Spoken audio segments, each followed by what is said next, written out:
नवी मुंबई महानगरपालिकेचे कार्यकारी अभियंता प्रवीण गाडे यांच्यावरती नेरूळ पोलीस स्टेशनमध्ये FIR झाला त्या बाबतीत आज पत्रकार परिषद होती। आम्ही पोलीस आयुक्त, गृहमंत्री, आमचे नगरविकास मंत्री एकनाथजी शिंदे साहेब, तसेच पोलीस आयुक्त, सहाय्यक आयुक्त आणि वरिष्ठ पोलीस सगळ्यांना आम्ही निवेदन दिलेलं आहे। 2 दिवसापूर्वी सहाय्यक आयुक्त भुजबळ साहेब यांनाही भेटलो, त्यांच्याही चर्चा झाली। त्यांनाही सांगितलं, साहेब आपण चुकीच्या पद्धतीने FIR मध्ये गाडे यांचं नाव लिहिलेलं आहे, आपण गाडे हे नाव आणलं कुठून? त्यांनी सांगितलं महापालिकेने दिले, तर महापालिकेचा कागदही मी त्यांना दाखवला की महापालिकेच्या कागदामध्ये कुठेही उल्लेख नाही की गाडे यांच्यावरती गुन्हा दाखल करा म्हणून, कुठेही नाहीये।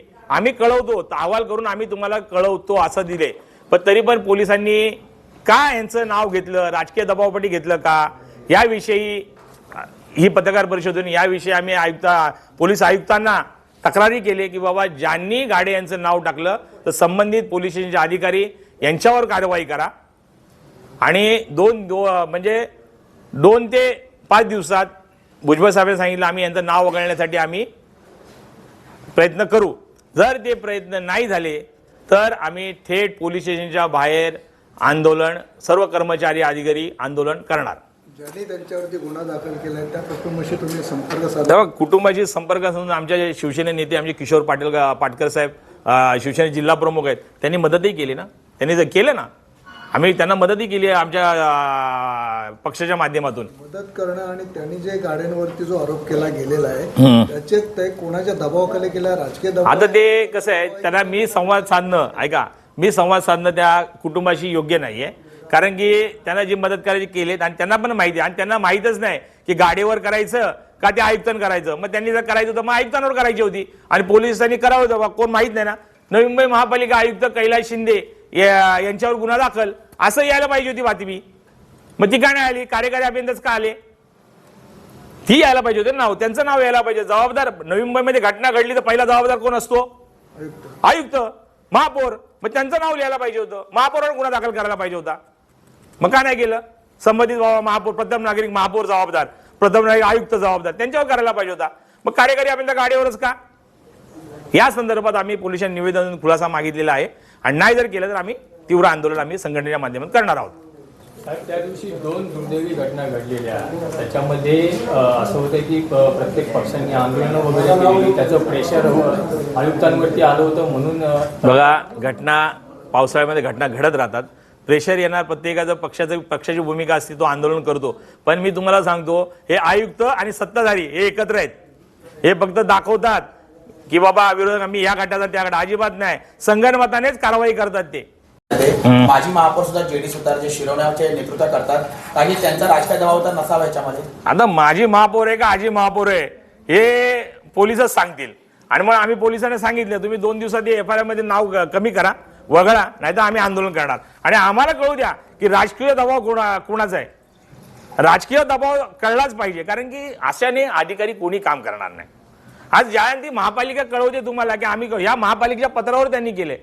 मी तर एका अधिकाऱ्याला विचारलं, साहेब नाही ते अधिवेशनात कळवलं असेल नाव, अधिवेशनात नाव कळवलं की प्रवीण गाडेंना निलंबित केलं म्हणून आम्ही त्यांचं नाव टाकलं। म्हणजे पालकांनी नाव नाही सांगितलं प्रवीण गाडे म्हणून, जर पालकांना सांगायचं पालक डायरेक्ट बोलले असते ना आयुक्तांवरच करा म्हणून। मग मी त्यांना म्हणलं, साहेब आपण जबाबदार अधिकारी आहात, तुम्ही डायरेक्ट आयुक्तांवर करायचं होतं ना, व संबंधित नवी मुंबई महापालिका आयुक्त कैलास शिंदे हे जबाबदार आहेत, हे करा ना तुम्ही तसं। मग कैलास शिंदे जबाबदार का नाही धरत तुम्ही? मग एखादा एक दलित समाजाचा अधिकारी याला टार्गेट करण्याचं सत्ताधारीने आयुक्त काम करत आहेत। म्हणजे तुम्ही म्हणताय गाडे दोषी नाही? बघा, गाडेचा दोष सिद्ध झालाय का? गाडे हे झोन 1 चे कार्यकारी अभियंता आहेत, झोन 1 चे, त्यांच्या नेरूळ विभागामध्ये JE डिपोटी आहेत, वाशी विभागामध्ये आहेत, बेलापूर, आणि जर खरोखर तर दोषीचा अहवाल येऊ दे ना, असेल तर करा ना कारवाई, पण त्याच्या अगोदरच बरं महापालिका कारवाई करते, महापालिकेने त्यांना केलं, मग पोलिसांनी नाव कसं काय घेतलं? हे पोलीस गुन्हा कशी नोंदवू शकतात? पोलिसांना गुन्हा नोंदवायला महापालिकेची परवानगी तर लागते, गाडे डॉक्टरांवर कारवाई करा म्हणून शिवसेनेचा राजकीय पक्षाने आयुक्तांवर प्रशासनावर दबाव आणला होता. अहो दबाव आता बघा, प्रत्येक जण पक्ष पत्रकार महोदय, प्रत्येक जण पक्षाचा कार्यकर्ता त्याच्या अँगलने विचार करून करत असतो की बाबा ह्याच्यावर काही पक्षाच्या लोकांनी सांगितलं आत्ताच्या आता निलंबन आमचं झालं पाहिजे आणि आयुक्त निलंबनाची ऑर्डर ते हातात देतात. म्हणजे आता हा दबाव समजायचा की संगनमत समजायचं? राजकीय दबाव का? आयुक्त सांगतात त्या राजकीय पक्षांना की बाबा आंदोलन करा तुम्ही याच्या विरोधात. म्हणजे हे सगळं मिळून जाळून हे मिलेजुले काम आहे आणि सत्ताधारी आणि आयुक्त हे एकत्रच आहेत. कामगार संघटना येणाऱ्या का आता ते त्यांनी सांगितलंय 2 दिवसाचा वेळ द्या, ते काम काढायचं काम नाही केलं तर बघा कोर्टाचा मार्ग पण आम्ही अवलंबू. आंदोलन पण करायचं आम्ही मागे हटणार नाही, पण हे आम्ही 2 दिवस वाट पाहणार आहे आणि कारवाई नाही झाली तर स्वतः आम्ही रस्त्यावर उतरून आम्ही पोलिसांना दाखवू की बाबा संबंधित आपण चुकीच्या पद्धतीने काम केले. उद्या त्या माणसाने उद्या बदनामी पोटी जर आत्महत्या केली, काय केले, याला जबाबदार पण पोलीस असतील. आज त्याची एवढी मोठी बदनामी झाली फक्त त्यांच्या चुकीच्या कारणामुळे झाली. मग याचं भेटून आम्ही सर्व मुख्य गृहमंत्र्यापासून एकनाथ शिंदे सगळ्या पद्धतीने आम्ही निवेदन वगैरे दिलेले आहे आणि तेच विषय खुलासा करण्यासाठी मी आज तुमच्याशी म्हणजे हा संवाद साधतोय. कारण की महापालिकेचं पत्र पण आहे 8/7चं पत्र आहे. त्या पत्राच्या आधारे त्यांनी केलं, त्याच्यात कुठेही प्रवीण गाडे हे नाव नाहीये.